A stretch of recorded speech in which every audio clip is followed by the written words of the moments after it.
আল্লাহ রাব্বুল আলামিন কোরআনে পাকের অনেকগুলো আয়াতে এবং নবী করিম সাল্লাল্লাহু আলাইহি ওয়াসাল্লাম হাদিস শরীফে বহু জায়গায় আল্লাহর প্রতি আস্থা রাখা, ভালো আশা ভরসা পোষণ করা, তিনি ক্ষমা করে দিবেন, এই তামান্না দিলের ভিতরে রাখা একটি বড় ইবাদত। এটি অনেক আশার আলো আমাদেরকে তিনি শুনিয়েছেন। এক নম্বরে আল্লাহ তাআলা বলছেন যে আমার ওই সমস্ত বান্দারা, আপনি তাদেরকে বলে দেন যারা অনেক গুনাহ করেছে, নিজেদের নাফসের উপর জুলুম করেছে গুনাহ করতে করতে, তাদেরকে আপনি বলে দেন তারা যেন আল্লাহর রহমত থেকে নিরাশ না হয়ে যায়। আল্লাহ তাআলা সমস্ত গুনাহ মাফ করে দেন। তিনি অত্যন্ত ক্ষমাশীল, তিনি অত্যন্ত দয়ালু। কিন্তু তিনি আমাদেরকে গুরুত্ব দিয়েছেন আমরা যেন চেষ্টা করি আমাদের সাধ্য অনুযায়ী। তোমরা সাহায্য চাও আল্লাহর কাছে, যে গুনাহ থেকে বাঁচতে পারো না, বারে বারে গুনাহ করছো, আল্লাহর কাছে সবরের সাথে আর নামাজের মাধ্যমে সাহায্য চাও। তবে এই কাজটা অনেকের জন্য কঠিন, ওদের জন্য কঠিন নয় যাদের দিলে আল্লাহর ভয় আছে, যারা আশা পোষণ করে যে তাদের সঙ্গে আল্লাহর একদিন দেখা হবে এবং তারা একদিন আল্লাহর কাছে ফেরত যাবে। এই ইয়াকিন যাদের আছে এবং আল্লাহর সঙ্গে দেখা হলে তিনি রহম করবেন, এই আশা করে যারা মৃত্যুবরণ করে তাদের জন্য সুসংবাদ রয়েছে। আল্লাহ তাআলা আমাদেরকে মাফ করে দেওয়ার জন্যে অনেক তরিকা এবং অনেক সুসংবাদ দিয়েছেন তিনি। নবী করিম সাল্লাল্লাহু আলাইহি সাল্লাম এই বিষয়গুলোকে গুরুত্ব দিয়ে বলেছেন, তোমাদের কেউ যেন আল্লাহ তাআলার প্রতি আস্থা ভরসা আশা না রেখে মৃত্যুবরণ না করে। মউতের সময় বিশেষ করে তোমাদের অনেক দুশ্চিন্তা চলে আসতে পারে, এত গুনাহ নিয়ে যাচ্ছে কি উপায় হবে, কিন্তু ওই সময় তোমরা বেশি বেশি করে আল্লাহর উপরে ভরসা করো, আস্থা রেখে পজিটিভ হোপ এবং গুড থট রেখে তোমরা মৃত্যুবরণ করো।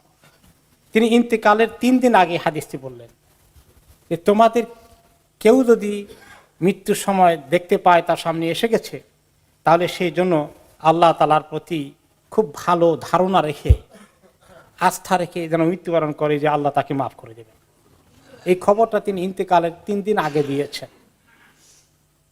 তো উম্মতের জন্য অন্যতম একটি জরুরি কথা তিনি বলে গেলেন ইন্তেকালের আগে, যে আমরা সবাই যেন ইন্তেকালের আগে এই ধারণাটা পোষণ করি যে আল্লাহ তাআলা আমাদেরকে মাফ করে দিবেন।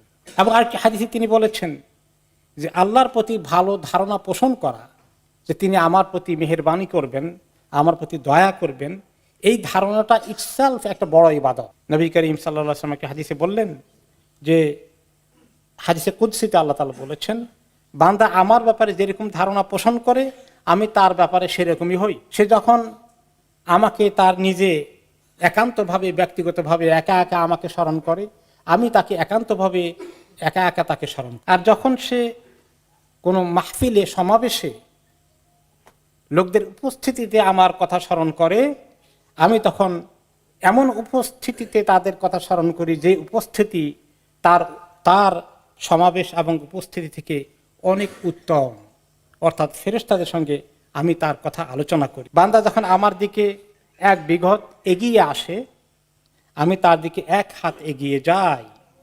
বান্দা যখন আমার কাছে তার 1 গজ এগিয়ে আসে, আমি 1 গজ পরিমাণ এগিয়ে যাই।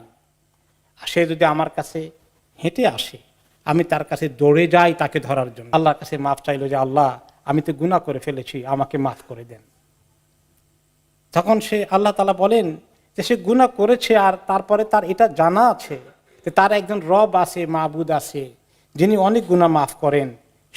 সে আমার কাছে মাফ চেয়েছে, কাজেই আমি তাকে মাফ করে দেব। এই বান্দাটি আবার গুনাহ করে, তওবা করে, আবার গুনাহ করে আফসোস করে, সে আবার আল্লাহর কাছে দৌড়ে আসে যে আল্লাহ আমি তো আবার গুনাহ করে ফেলেছি। আল্লাহ তাআলা বলেন বান্দা আবার গুনাহ করেছে, সে এটা জানে যে আবার আমার কাছে আসলে আমি মাফ করে দেবো, যা আমি তাকে মাফ করে দিলাম। আবার 3য় সে গুনাহ করে, আবার করার পরে আবার সে আল্লাহর কাছে অনুতপ্ত হয়ে যায়, আবার আল্লাহর কাছে আসে। আল্লাহ তাআলা বলেন যে বান্দা জানে যে আমার কাছে আসলে আমি মাফ করে দেব, আমি তাকে মাফ করে দিলাম।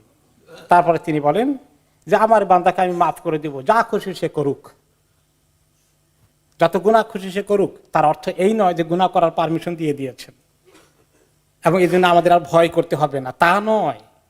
যে ব্যক্তি গুনাহ করার সাথে সাথে আল্লাহর ভয় তার ভিতরে আসে, তার জন্য সুসংবাদ। যে অনুতপ্ত হয়, কিন্তু তার নফস তাকে আবার ধোঁকা দেয়, আবার সে আল্লাহর কাছে অনুতপ্ত হয়, আবার আল্লাহর কাছে কাঁদে, তার জন্য এই সুসংবাদ।